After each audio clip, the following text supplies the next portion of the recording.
आपको बताएं, हमने अपने अपने जीवन में असफलता को सफलता का योग माना। जहां हम असफल हुए वहां हमें सफलता का मार्ग प्रकट दिखाई दिया। हे भगवान मेरी रक्षा कीजिए, क्रोध आया, हे भगवान मेरी रक्षा कीजिए, मुझे संभालिए। तो असफल असरण हो जाना ही शरणागति की पुष्टता है। जब तक अपने में बल होता है कोई, तब तक शुद्ध शरणागति नहीं होती। जब अपने को सुनेरी मैंने निर्बल के बलराम, जिस समय हमें लगता है कि मैं पूर्ण असफल हूं, मेरे में कोई सामर्थ्य नहीं, तो रोना आता है और रोकर हम भगवान को पुकारते हैं, हे करुणा सिंधु भगवान, मैं तो असफल हूं, अगर आप कृपा करो तो मैं इन विकारों से मुक्त होकर आपकी शुद्ध भक्ति को प्राप्त कर सकूं। नाथ मेरे में सामर्थ्य नहीं कि मैं इन विकारों पर विजय प्राप्त करके आपकी तरफ चल सकूं। गोस्वामी तुलसीदास जी कहते हैं, हौं हारेव कर जतन विविध विधि अतिशय प्रबल अजय, तुलसीदास बस होए तवै जब प्रभु प्रेरक बरजय। हे प्रभु, आप काम क्रोध को प्रेरणा देते हैं, हमारे मन को प्रेरणा देते हैं, सारी लीला आपकी चल रही, आप इनको रोक दो और हमें अपने चरणों की तरफ आने दो। असफलता में निराशा नहीं आनी चाहिए, असफलता में आशा जुड़नी चाहिए और भगवान से। मैं तो किसी योग्य नहीं, लेकिन आप सर्व सामर्थ्यशाली हैं, आपकी एक कृपा कोर से मेरा सब कुछ बन जाएगा। मेरे बनाए ना बनेगी कोटि कल्प लो, आपके बनाए बनेगी पल पाव में, पल के चौथाई हिस्से में आपकी कृपा कोर से बन जाएगा। नाथ आपने बहुत पतितों को पावन किया है, मुझ जैसे अधम को भी पावन कीजिए। ये अंदर से भावना आ जाती है तो हमारी सफलता का योग बन जाता है। हमें निराश नहीं होना, हमें उदास नहीं होना, हमें हताश नहीं होना, अपने कर्तव्य पर कदम आगे बढ़ाते रहना है। फिसल जाए तो फिर खड़े होकर के चल, ये परमार्थ का मार्ग है, इसमें हारना नहीं है, इसमें निराश नहीं होना। हम अविनाशी के बच्चा हैं, एक न एक दिन परम पद को प्राप्त करके रहेंगे। आज अगर हम परास्त हो रहे हैं तो हम रुकेंगे नहीं, हम 100 बार गिरेंगे तो 101 बार खड़े होकर फिर परमार्थ पे चलेंगे, तो कभी न कभी भगवान हमें विजय दिला ही देंगे। हमारी कमजोरियां हमें गिराती रहती हैं महाराज। हमारी कमजोरियां हैं, लेकिन हमारे प्रभु तो बहुत बलशाली है ना। तो उधर दृष्टि रखो, अपनी तरफ दृष्टि क्यों रखो? जब अपने को पता है अपने से नहीं संभलने वाला, तो ऐसे चलो, गिरोगे नहीं। ऐसे चलोगे कभी नहीं गिरोगे। आज तक जितने भी ऊंचाई पर चढ़े वो ऐसे चढ़े हैं, जो भगवान की शरण में हुए।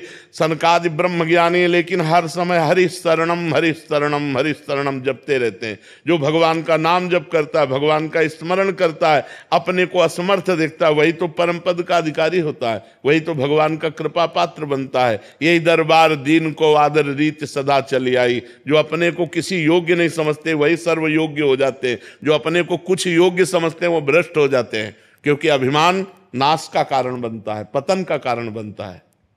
मेरे सारे काम बिल्कुल आखिरी तक पहुंच के रुक जाते हैं महाराज जी, ऐसा क्यों होता है इन परिस्थितियों में? पूर्व पाप हमें असफलता प्रदान करके दुख का अनुभव कराता है, पूर्व पुण्य सफलता प्रदान करके सुख का अनुभव कराता है।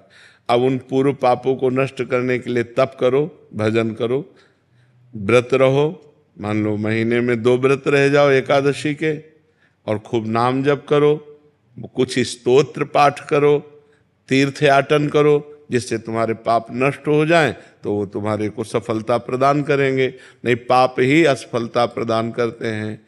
सब कोई सोचता है, सब कोई कामना करता है, लेकिन सबकी कामनाएं थोड़ी पूर्ण होती हैं। और नाम जप करो, भगवान से चित्त जोड़ो, तो हम आपसे सही कहते हैं।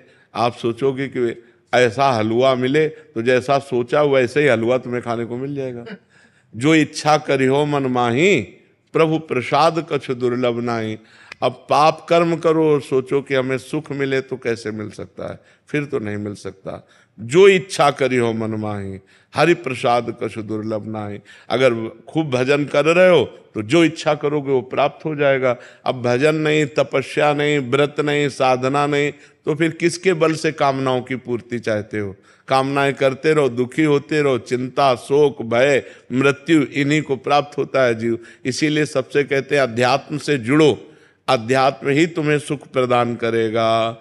तुम पैसा कमा सकते हो, तुम नाना प्रकार की पद प्रतिष्ठा प्राप्त कर सकते हो, लेकिन आत्म शांति नहीं। आत्म शांति तो भजन से मिलेगी। आप गरीब हो लेकिन धर्म से चलते हो, प्रसन्न हो, इससे बढ़िया जीवन क्या है। आप धनी हो, वासनाओं का भूत चढ़ा हुआ है, भोगों में पागल हो, अशांत हो, चिंतित हो, दुखी हो, इससे बड़ा नरक क्या है। तो जो सुख है वो शांति में है, जो शांति है वो परमात्मा स्वरूप है। भगवान का स्वरूप क्या है? शांताकारम। भगवान शांत आकार है ना, तो वो शांति, हम भगवान के अंश है ना, तो हमें शांति चाहिए। भगवान क्या है? आनंद सिंधु सुख राशि। तो हम आनंद चाहते हैं, तो आनंद भोगों में नहीं, भगवान में है। भगवान का नाम जप करो, भगवान के चरित्र सुनो और बड़े बूढ़ों की सेवा करो। ये बात सब अपने दिमाग में रख लो। जो अपने बड़े बूढ़ों का तिरस्कार करते हैं वो कभी सफल नहीं हो सकते। अगर सफलता प्राप्त करनी है तो माता पिता की आराधना करो, वयोवृद्धों की आराधना करो, तप करो, व्रत करो, नाम जप करो, अभी उन्नति होने लगेगी। अब खाते मुर्गा मुर्गी हैं, करते बेविचार है, नशा करते हैं, उन्नति चाहते तो कैसे हो पाएगी। पुण्य है तब तक आनंद ले लो, जहाँ पुण्य खत्म हो तो नष्ट हो जाओगे। हमारे शास्त्र आज्ञा करते हैं कि अगर हमें अर्थ की प्राप्ति चाहिए तो केवल भगवान से चाहिए। हम भगवान के ही आश्रित रहें, किसी व्यक्ति के आश्रित ना रहें, और प्रयत्न करें, प्रयास करें, खूब नाम जप करें, भगवत स्तोत्रों का गायन करें, भगवत आराधना करें, और भगवान से धन चाहें तो प्राप्त हो जाएगा। पर ध्यान रहे, जब तक पाप रहेगा तब तक नहीं प्राप्त होगा। जब आपका पाप क्षय पहले करेगा नाम जप, तब आपको प्राप्ति होगी। केवल कामना करने से धन की प्राप्ति नहीं होगी। देखो, पद की प्राप्ति ध्रुव जी के मन में आई तो जाकर तपस्या की मधुवन में, मथुरा में आकर तब प्राप्त हुआ। ऐसे कुछ नहीं प्राप्त हो जाता। आपके पास तप हो, आपके पास भजन हो, आपके पास साधना हो, तब आपकी कामना पूर्ण होगी। आप व्रत, नियम, संयम, तपस्या, भजन इनको स्वीकार करें, कामना करें या न करें, आपको सुख घेर लेगा। और आप ये सब ना करें तो लाख कामना करते रहो, किसी मंदिर में जाके ऐसे पूर्ण होने वाली है क्या? कभी तुक्का लग जाए पुण्य का तो बात अलग की बात है, न कि नहीं ऐसे पूर्ण होने वाली नहीं। बकाया जरूरी है हमारी आवश्यकताओं की पूर्ति के लिए हम अपने भगवान से प्रार्थना करें और साधन करें, नाम जप करें, व्रत करें, स्तोत्रों का पाठ करें, तो भगवान कृपा करेंगे, हमारी कामना पूर्ण हो जाएगी। जो धनी पुरुष है महाराज जी, उन्होंने भी तो पाप किए होंगे महाराज जी। हाँ, तो इनको पाप का फल मिलेगा।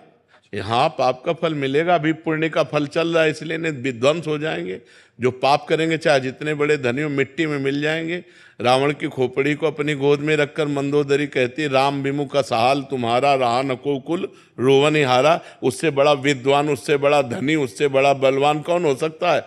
मिट्टी में मिला दिया भगवान ने। इसीलिए चाहे जितने बड़े तुम आज धनी हो, पुण्य के प्रताप से हो, और अगर आज मतवालापन करोगे, पाप करोगे, तो कल तुम नष्ट हो जाओगे। न लोक के रहोगे न परलोक के रहोगे। इसलिए धर्म से चलना चाहिए। वर्तमान के सुख दुख को देखकर प्रभावित नहीं होना चाहिए।